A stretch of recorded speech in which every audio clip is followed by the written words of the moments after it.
আমরা নির্বাচনে যাতে সমস্ত মানুষ আপনার উৎসবমুখর পরিবেশে বিনা বাধায় আপনারা যোগদান করতে পারে।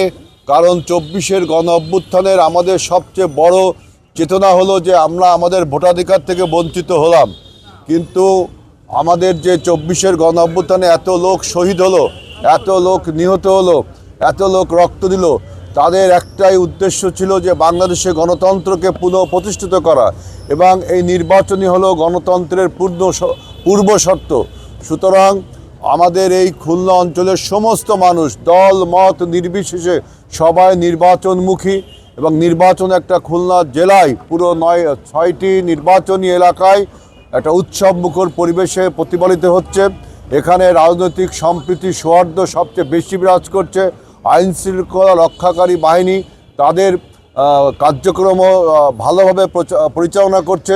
আমি আবারও আহ্বান জানাবো সমস্ত রাজনৈতিক দল, সমস্ত পেশাজীবী সংগঠন, সমস্ত প্রশাসনের কাছে যে এই নির্বাচন প্রক্রিয়ায় যাতে সবাই অবাধে নির্বিবাদে ভোট দিতে পারে, পছন্দের প্রার্থীকে ভোট দিতে পারে, কেউ কাউকে যেন ভোট দানের জোর না প্রেশার না দেয়।